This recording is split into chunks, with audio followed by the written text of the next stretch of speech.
Welcome to a fireside reading of Wuthering Heights. Chapter 4. What vain weathercocks we are! I, who had determined to hold myself independent of all social intercourse, and thanked my stars that at length I had lighted on a spot where I was next to impracticable, I, weak wretch, after maintaining till dusk a struggle with low spirits and solitude, was finally compelled to strike my colours, and, under pretence of gaining information concerning the necessities of my establishment, I desired Mrs. Dean, when she brought in supper, to sit down while I ate it, hoping sincerely she would prove a regular gossip, and either rouse me to animation or lull me to sleep by her talk. "You have lived here a considerable time?" I commenced. "Did you not say 16 years? 18, sir. I came when the mistress was married to wait on her. After she died, the master retained me for his housekeeper." "Indeed." There ensued a pause. She was not a gossip, I feared, unless about her own affairs, and those could hardly interest me. However, having studied me for an interval with a fist on either knee and a cloud of meditation over her ruddy countenance, she ejaculated, "Times are greatly changed since then." "Yes," I remarked, "you've seen a good many alterations, I suppose." "I have, and troubles too," she said. "Oh, I'll turn the talk to my landlord's family," I thought to myself. "A good subject to start. And that pretty girl widow, I should like to know her history, whether she be a native of the country, or, as is more probable, an exotic that the surly indigene will not recognize for kin." With this intention, I asked Mrs. Dean why Heathcliff let Thrushcross Grange, and preferred living in a situation and residence so much inferior. "Is he not rich enough to keep the estate in good order?" I inquired. "Rich, sir," she returned. "He has nobody knows what money, and every year it increases. Yes, he's rich enough to live in a finer house than this, but he's very near close-handed. And if he had meant to flit to Thrushcross Grange as soon as he heard of a good tenant, he could not have borne to miss the chance of getting a few hundreds more. It is strange people should be so greedy when they are alone in the world." "He had a son, it seems." "Yes, he had one. He is dead." "And that young lady, Mrs. Heathcliff, is his widow?" "Yes." "Where did she come from originally?" "Why, sir, she is my late master's daughter. Catherine Linton was her maiden name. I nursed her, poor thing. I did wish Mr. Heathcliff would remove her, and then we might have been together again." "What? Catherine Linton?" I exclaimed, astonished. But a minute's reflection convinced me it was not my ghostly Catherine. "Then," I continued, "my predecessor's name was Linton?" "It was." "And who is that Earnshaw, Hareton Earnshaw, who lives with Mr. Heathcliff?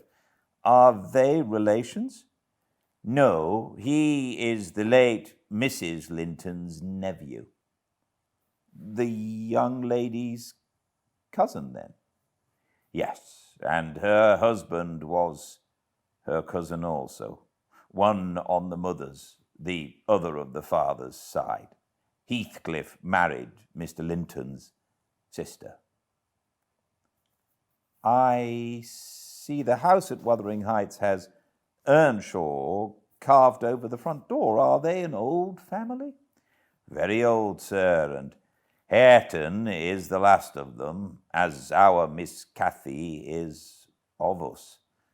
I mean of the Lintons. Have you been to Wuthering Heights? I beg pardon for asking, but I should like to hear how she is. Mrs. Heathcliff, she looked very well and very handsome, yet I think not very happy. Oh dear, I don't wonder. And how did you like the master? A rough fellow, rather, Mrs. Dean. Is not that his character? Rough as a saw edge and hard as Winston. The less you meddle with him, the better. He must have had some ups and downs in his life to make him such a churl. Do you know anything of his history? It's a cuckoo, sir. I know all about it, except where he was born and who were his parents and how he got his money at first. And Hareton has been cast out like an unfledged dunnock. The unfortunate lad is the only one in all this parish that does not guess how he has been cheated. Well, Mrs. Dean, it will be a charitable deed to tell me something of my neighbours. I feel I shall not rest if I go to bed, so be good enough to sit and chat an hour. Oh, certainly, sir. I'll just fetch a little sewing, and then I'll sit as long as you please. But you've caught cold. I saw you shivering, and you must have some gruel to drive it out. The worthy woman bustled off, and I crouched nearer the fire. My head felt hot, and the rest of me chill. Moreover, I was excited almost to the pitch of foolishness through my nerves and brain. This caused me to feel not uncomfortable, but rather fearful, as I am still, of serious effects from the instance of today and yesterday. She returned presently, bringing a smoking basin and a basket of work, and having placed the former on the hob, drew in her seat, evidently pleased to find me so companionable. Before I came to live here, she commenced, waiting no farther invitation to her story, I was almost always at Wuthering Heights, because my mother had nursed Mr. Hindley Earnshaw. That was Hareton's father, and I got used to playing with the children.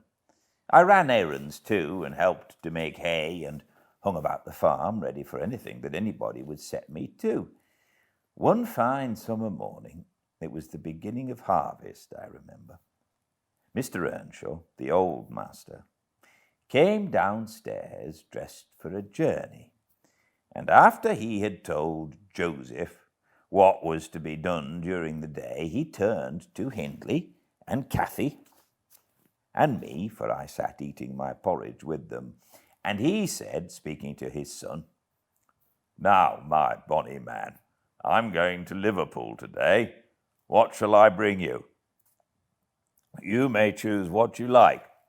Only let it be little, for I shall walk there and back. 60 miles each way, that's a long spell." Hindley named a fiddle, and then he asked Miss Cathy. She was hardly 6 years old, but she could ride any horse in the stable, and she chose a whip. He did not forget me, for he had a kind heart, though he was rather severe sometimes. He promised to bring me a pocketful of apples and pears, and then he kissed his children, said goodbye, and set off.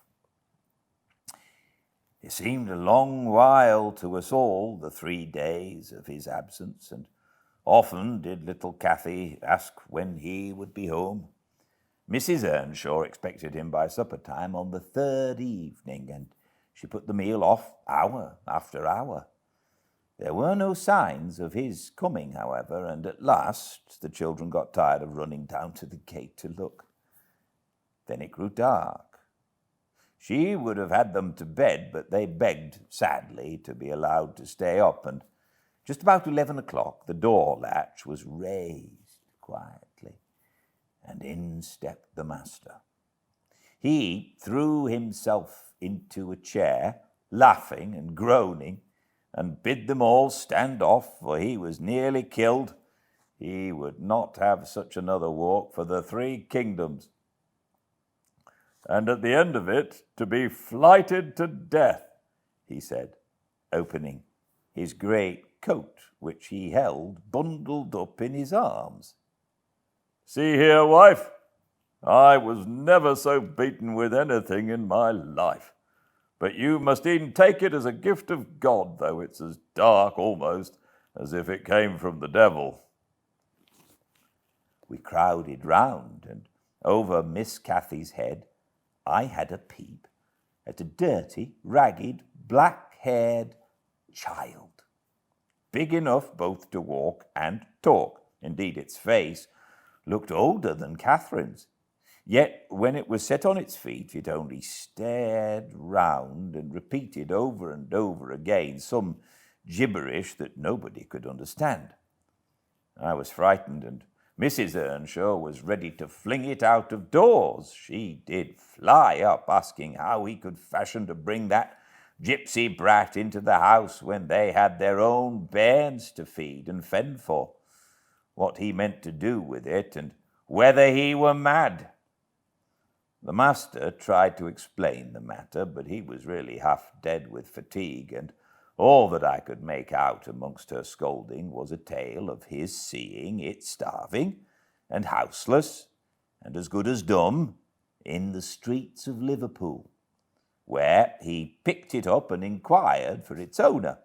Not a soul knew to whom it belonged, he said, and his money and time being both limited, he thought it better to take it home with him at once than run into vain expenses there, because he was determined he would not leave it as he found it.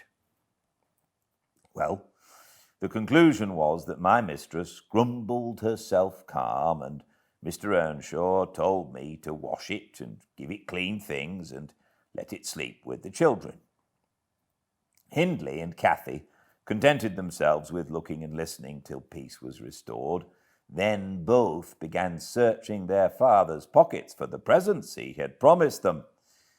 The former was a boy of 14, but when he drew out what had been a fiddle crushed to morsels in the great coat, he blubbered aloud. And Cathy, when she learned the master had lost her whip in attending to the stranger, showed her humour by grinning and spitting at the stupid little thing, earning for her pains a sound blow from her father to teach her clearer manners. They entirely refused to have it in bed with them, or even in their room, and I had no more sense, so I put it on the landing of the stairs, hoping it might be gone on the morrow.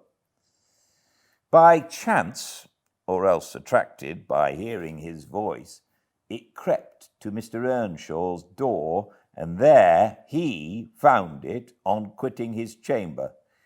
Inquiries were made as to how it got there. I was obliged to confess, and in recompense for my cowardice and inhumanity was sent out of the house. This was Heathcliff's first introduction to the family. On coming back a few days afterwards, for I did not consider my banishment permanent, I found they had christened him Heathcliff. It was the name of a son who died in childhood, and it has served him ever since, for both Christian and surname. Miss Cathy and he were now very thick, but Hindley hated him, and to say the truth, I did the same, and we plagued him and went on with him shamefully, for I wasn't reasonable enough to feel my injustice, and the mistress never put in a word on his behalf when she saw him wronged. He seemed a sullen, patient child, hardened perhaps to ill treatment. He would stand Hindley's blows without winking or shedding a tear, and my pinches moved him only to draw in a breath and open his eyes as if he'd hurt himself by accident and nobody was to blame. This endurance made old Earnshaw furious when he discovered his son persecuting the poor fatherless child, as he called him. He took to Heathcliff strangely, believing all he said. For that matter, he said precious little and generally the truth, and petting him up far above Cathy, who was too mischievous and wayward for a favourite. So, from the very beginning, he bred bad feeling in the house, and at Mrs. Earnshaw's death, which happened in less than 2 years after, the young master had learned to regard his father as an oppressor rather than a friend, and Heathcliff as a usurper of his parents' affections and his privileges, and he grew bitter with brooding over these injuries. I sympathized a while, but when the children fell ill of the measles and I had to tend them and take on me the cares of a woman at once, I changed my idea. Heathcliff was dangerously sick, and while he lay at the worst, he would have me constantly by his pillow. I suppose he felt I did a good deal for him, and he hadn't wit to guess that I was compelled to do it. However, I will say this. He was the quietest child that ever nurse watched over. The difference between him and the others forced me to be less partial. Cathy and her brother harassed me terribly. He was as uncomplaining as a lamb, though hardness, not gentleness, made him give little trouble. He got through, and the doctor affirmed it was in a great measure owing to me, and praised me for my care. I was vain of his commendations and softened towards the being by whose means I earned them, and thus Hindley lost his last ally. Still, I couldn't dote on Heathcliff, and I wondered often what my master saw to admire so much in the sullen boy, who never, to my recollection, repaid his indulgence by any sign of gratitude.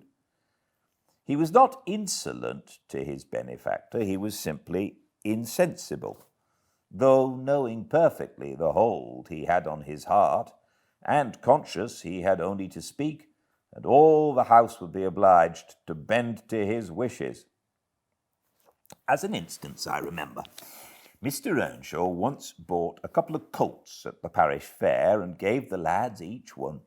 Heathcliff took the handsomest, but it soon fell lame, and when he discovered it, he said to Hindley, "You must exchange horses with me.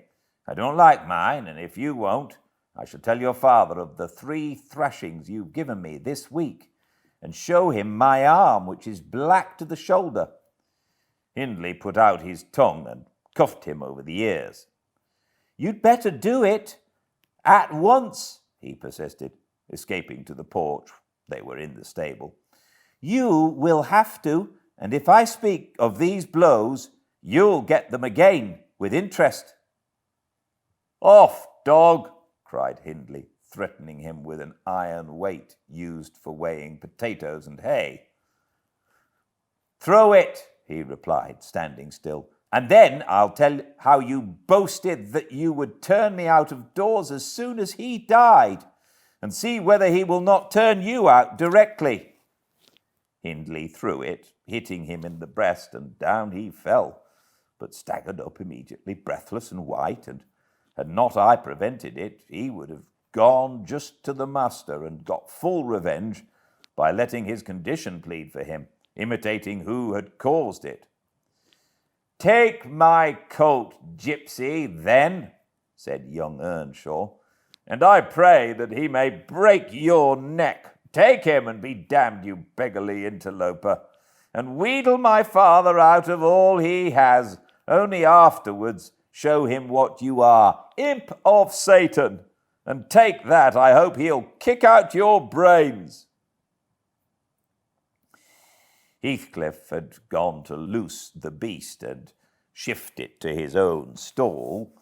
He was passing behind it when Hindley finished his speech by knocking him under its feet, and, without stopping to examine whether his hopes were fulfilled, ran away as fast as he could.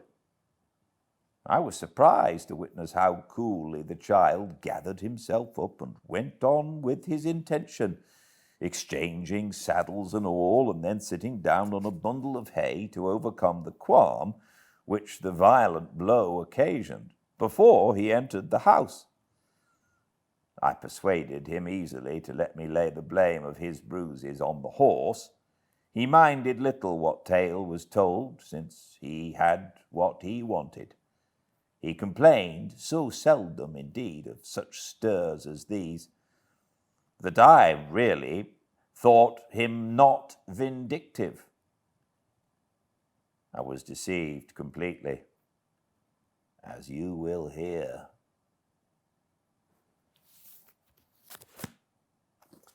Thank you so much for joining me. We will all hear tomorrow at the same time, live on Instagram at Fireside Reading at 5 Pacific, or all the channels, all the chapters are uploaded to the YouTube channel Fireside Reading every evening. So I hope this helps. I hope you enjoyed listening as much as I enjoy reading, and I very much look forward to seeing you soon. Until I see you next, please be very well. Good night.